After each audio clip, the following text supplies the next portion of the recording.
Hi, this is Mark coming to you from a beautiful day here in West Virginia. Got the nice red bud behind us.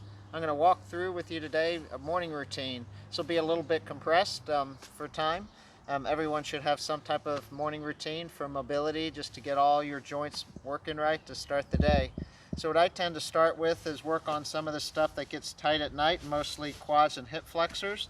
So I'll spend a couple minutes and just gently roll out my quads nice and slow, kind of work both sides, kind of roll to the side, get the lateral part of the quads up into the hip flexors, but just take your time doing this. My calves also tend to get a little bit tight, especially when you're sleeping and your feet are out kind of like this in plantar flexion. So again, you never rush foam rolling, just find the spots that need a little bit of work.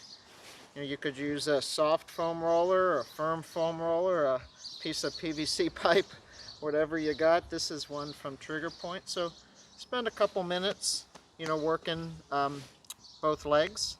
Now the hips, as we get older, the hips tend to get really tight and we lose hip extension. So I do a series of exercises to kind of open the hips up. This one here is called kind of the windshield wiper. They're happy hips. So you just kind of roll your left in. This one's going into internal rotation, external rotation, keeping your pelvis neutral. We tend to lose a lot of this internal rotation as we age, so this gets the hip capsule nice and loose. Now in running, we need to focus on hip extension. My good friend Lawrence Van Lingen taught me this one. Is called the Happy Penguin. So this will activate your glute a little bit and open up your right hip into extension. So I've got my right arm here. I'm going to press. I'm going to contract this right glute and just kind of press like that. Left glute, press like that. So it's kind of like how a penguin walks, but you'll feel these hips just kind of open up a little bit. And it's a sensation you want to experience when you're running, just releasing your hips. And just kind of slowly do a few like this. And you're like, oh, that one's smart. Now one that's a little bit tougher, you might want to work your way to this. So this is a modified two-arm Turkish getup. So I have my left hip in external rotation, my right in internal rotation here, and I'm going to just hinge up, slowly go back down. And again, this opens up the hips.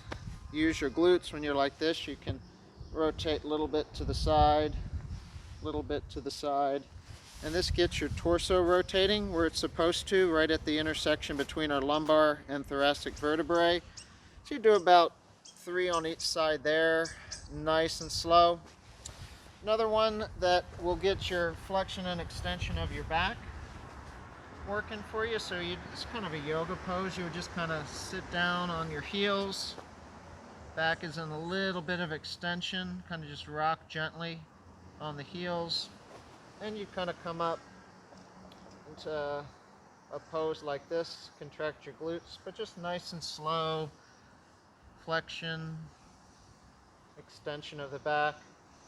Now to get the internal rotation of the hips going, you can do an exercise called the tactical frog. You would bring your left forward, and again, bring your left hip into internal rotation, your right hip into internal rotation. This just adds another variety to that. And I'll usually finish with spending a couple minutes in a bretzel position on either side. The bretzel kind of does a ton of magic. It'll open up your upper back and open up your hips. So the way you'd position yourself into a bretzel, so my left leg is on top, my right leg is behind. It's kind of like the dead man running position like this on the road. So my lower arm, my right arm is going to grab my left kind of hamstring area, and my upper arm is going to grab this ankle. And I'm just going to hang out here and breathe for a couple minutes. Really slow breathing, and every time you take a belly breath, you should feel kind of this all just open up. So that's my morning routine. Just find your own. 5 to 10 minutes is all you really need. Work on the areas that are tight, that are giving you trouble, and this will set you up for a good day, not just in your running, for your everyday movement. Bye.